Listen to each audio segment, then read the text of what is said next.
Gusto mo ba? Gusto mo ba? Gusto mo ba ng mga kakaibang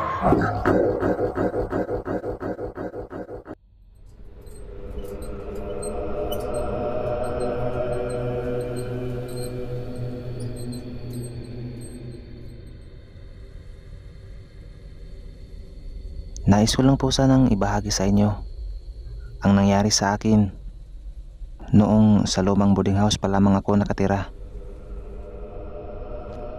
Hi, ako nga pala si Lera, second year college student sa isang university dito sa Laguna. Nagbo-board ako malapit sa school kasi taga Cavite talaga ako at hassle pag uwian araw-araw. Hindi naman ako choosy sa pagkain, kaya street food is life. Lalo na tuwing gabi. Paborito ko pa naman yung isaw at saka quick-quick. Pero may tindero ng quick-quick malapit sa boarding house namin na iba talaga. Iba siya, hindi lamang sa itsura, kundi sa pakiramdam kapag nandyan siya. Pamilyar kasi ang mukha niya. Parang nakita ko na siya dati. Unang linggo ko pa lamang nun sa boarding house. Pero gabi-gabi akong nakakarinig ng mga ingay na parang sa kariton na tinutulak. Dahil dun, nagigising ako kaagad. Mabilis lang kasi akong magigising kahit sa mahinang ingay lang. First time kong nakita si Manong noong pauwi ako sa eskwelahan. Hindi siya tipikal na masayahing Manong dahil makikita mo na pilit ang kanyang ngiti. So ayun, lumapit ako sa kanya.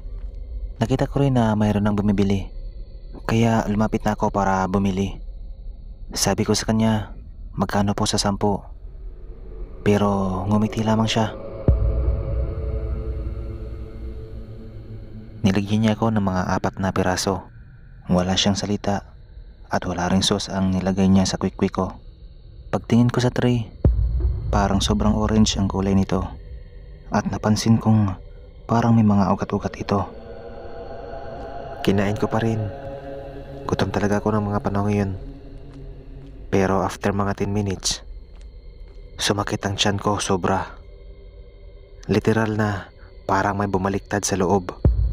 Hindi ako makapaglakad ng maayos. Talagang sobrang napakasakit ang tiyan ko. Pero nang nakarating na ako sa boarding house, nagsuka ako. At kakaiba talaga ang nasuka ko. Meron akong nasukang quick-quick. At meron din akong nasukang parte ng katawan ng tao. Palagay ko talaga sa quick-quick yun na kinain ko kanina. Kinabukasan ay kinuusap ko yung landlady. Sabi ko sa kanya, "Ma'am, kilala niyo ba yung tindero ng quick-quick sa may kanto?" Sagot niya sa akin, "Yung matangkad? Ngayon lang yan nagsimula nitong pasukan. May isa pa akong ka-boardmate, si Justin. Meron siyang sinabi sa akin na kakaiba talaga. Nakita mo ba yung tindero? Sa totoo lang, may mali doon talaga. Nakita ko yung kamay niya minsan nung bumibili ako ng quick-quick. Mahaba yung kuko niya, parang hindi normal. Tapos tahimik lang siya at laging nakatingin sa'yo. At ito pa, isang gabi, dumaan ako sa may iskinita at nakita ko yung tindero. Kumakain siya na animoy parang hayop. Talagang napatigil ako ng mga gabing yun. Pero nang tumingin siya sa akin, para siyang gutom at baliw. Tumayo talaga ang mga balahibo ko nang sinabi yun ni Justin. Makalipas ang ilang araw, nagkagulo sa boarding house. Kasi yung isa naming ka-boardmate na si Lara ay bigla na lamang hindi umuwi. Sabi ng ka-roommate niya na bibili lamang daw siya ng quick-quick. Pero simula nun hindi na siya nakauwi. Siyempre nag-report kami sa barangay, pero walang nakita. Mga 2 araw matapos mawala si Lara, mga bandang 11 PM, bigla na lamang may kumatok sa gate ng boarding house. "Iha, may bago akong luto. Gusto mong tikman?" Nagulat ako dahil boses yun ng tindero. At nagtataka rin ako dahil sa gate siya kumakatok. Pero nandoon siya sa likod ng boarding house. Tinignan ko ito sa bintana at doon ko siya nakita.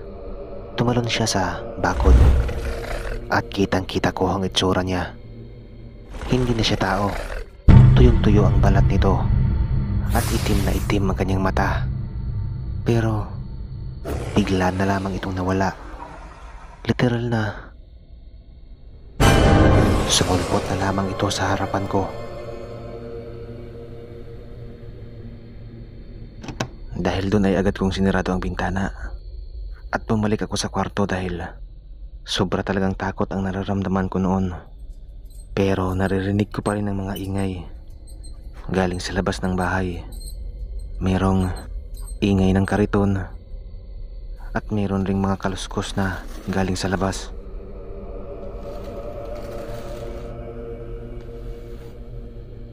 At isa pa, naririnig ko ang boses niya. Luto na ito, Iha. Tikman mo na. Talagang di ako makagalaw ng mga panahon yun. Nang ilang sandali pa, ay may narinig ako na kumakatok sa pintuan. Hindi ko alam kung sino dahil hindi naman ito nagsasalita. Kaya tinignan ko na lang.